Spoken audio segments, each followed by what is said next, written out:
morning, St. Francis. Good morning, people of God. It is Friday, the 5th day of January 2024, Friday of the second week of Christmas. It is the 12th day. Today's the 12th day of Christmas. So again, 12 days of Christmas do not often, they never end on Epiphany, because the first day of Christmas has to be Christmas Day. So the computations are always bizarre here. But it's just the 12th day of Christmas today. Again, 15 days in this Christmas season.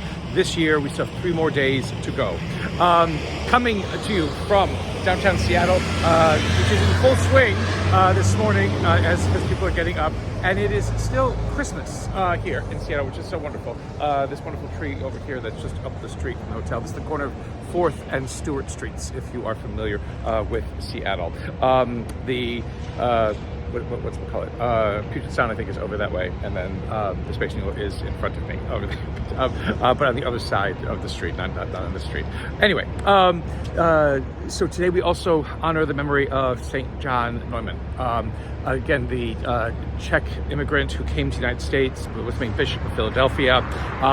He is the first male U.S. saint, first male U.S. saint to be canonized.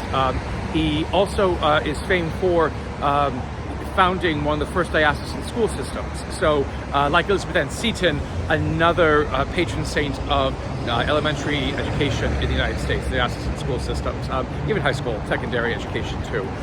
So remember him at TFS, also today the Franciscan School. Our readings for today on this Friday of the second week of Christmas.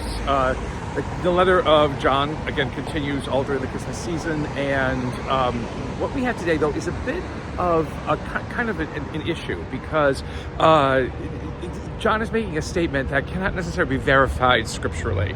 And this is, again, where he talks again about the good thing, as he's been doing all along, about if Christ has come, and if we have welcomed Christ into our lives, and we identify ourselves as brothers and sisters of the Messiah, of the one who was born for us, Wonder Counselor, King forever, Prince of Peace, then we have to act, in a way that is different, perhaps, than the world acts. And again, for John, it is love, it is love, it is love, it is love. If you do not offer compassion and respect and care for your brother or your sister, if you hate your brother or your sister, again, there isn't love in you at that moment.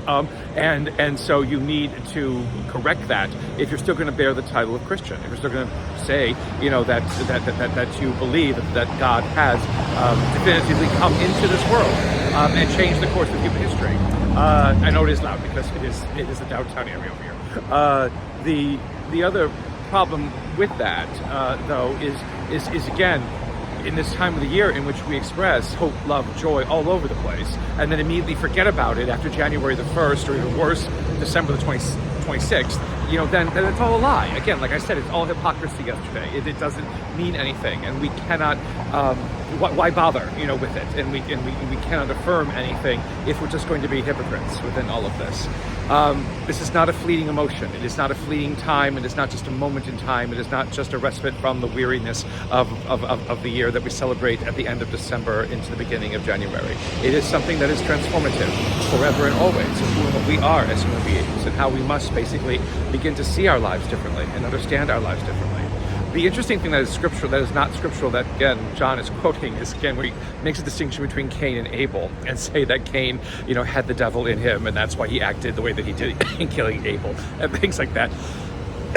That is not in Scripture. And in fact, it is because God rejects an offering that Cain makes that Cain gets angry. So again, why did God decide to reject that and then blame Cain for his anger after that? All very interesting. And again, these mythic people who exist at the beginning of time, again, 2 children born of a man and a woman without any other people around. How does the human race continue to flourish? All kinds of questions would be asked of John when he was writing this, but nobody decided to do that. But as you can see, there's a lot of interpretation being added into Scripture by the time you get to the letter of John, and different understandings being woven into how to make sense of the fact that God became one like us and walked among us.